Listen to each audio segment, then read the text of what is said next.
Hello, welcome to Solomon's Porch, where we gather to share thoughtful discussion, respectful debate, and biblical conviction.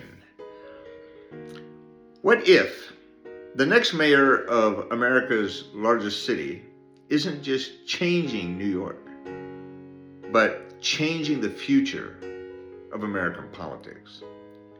Zohran Mamdani's rise isn't simply about one election or maybe even one location. It may signal a dramatic shift in where the Democratic Party and perhaps the nation is headed. And before you decide whether this is good or bad, let's examine the facts. By now, New Yorkers are aware that there's a new sheriff in town. He is New York City's first Muslim mayor. His name is Zohran Mamdani. He's a democratic socialist. He has been acting mayor of New York City since January 1st, 2026.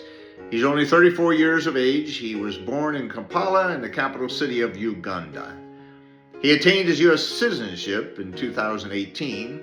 He graduated from Bowdoin College in Brunswick, Maine, with a bachelor's degree in African Studies. Before entering politics, he was a hip-hop artist and a community organizer. So what community was Mamdani organizing, and what were their goals?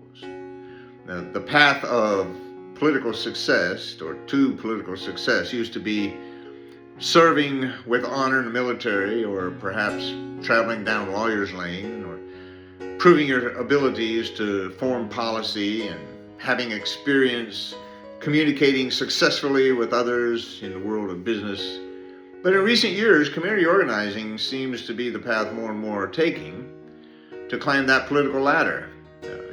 People like Barack Obama and John Lewis and Alexandria Ocasio-Cortez and now Zohran Mamdani. As mayor of New York City, Mamdani made some illusory promises that he cannot possibly keep. But such promises have proven very effective in seducing the masses and winning elections. The Democratic Socialist Party is gaining traction in America. And by the way, did they borrow that name from the Vietnamese who had their own Democratic Socialist Party in the last century? Don't be fooled. The word democratic softens the next word, socialist.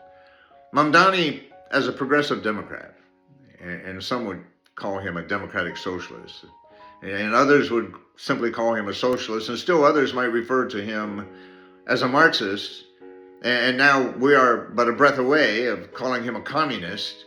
But from a conservative point of view, all the ideologies that these titles represent are devoted to redistribution of the wealth.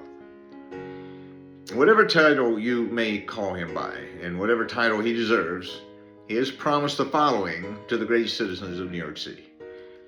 He promised to expand affordable housing. And on June 25, 2026, the New York City Rent Guidelines Board voted 7-1 to approve rent freezes on approximately 1 million rent-stabilized apartments, government-controlled. And this will go into effect on October 1st in 2026. So affordable housing simply means taking someone's money and redistributing it to someone else. And this violates the capitalist principle of having the freedom to make your own economic decisions. And so what is a renter to do if their property taxes rise and their insurance rates increase? And what about the increased utilities and maintenance costs? Call it by whatever term you like, progressive, socialist, Marxist, communist. Mamdani promises universal health care also. What do New York residents hear? They free child care? Oh, how often do I hear my own father's voice echoing in my mind? He said to me as I was growing up over and over, there is nothing free in life. Someone somewhere paid for it. You won't have to pay for childcare, but someone will have to. Mamdani promises fare free bus transportation for New Yorkers, and I don't have to say it, you're already thinking it. Who pays for the gas? Who pays for the driver's salary? Who pays for bus maintenance and the mechanics who work on them? Does Mamdani make all these promises without explaining how they'll be paid for? No. he actually tells us exactly how they'll be paid for. He's going to hike taxes on wealthy individuals and businesses. And he'll punish those individuals who made great sacrifices to scratch and learn and save until they became financially comfortable. And this will crush the dreams of many others who chose that path for financial success. See the partial list of businesses running like little piglets from the great wolf Mamdani, who seems oblivious to the overall impact of their reduced participation in New York's economy. Some are leaving, others are expanding their operations in other parts of the country. And these major financial firms include Goldman Sachs and Morgan Stanley and Wells Fargo, Vanguard, Blackstone, Apollo Global Management. These companies and many others have invested billions of dollars expanding operations in Texas and Florida, where they benefit from lower taxes, less regulation, decreased labor costs, and a higher quality of life. Zohran Mamdani's election is about more than one man or one city. It reflects a growing movement that is competing for control of the Democratic Party and perhaps reshaping the political landscape of America. Every policy carries consequences, and every promise has a price. And every election impacts the future. And many believe that as New York goes, so goes the rest of the nation.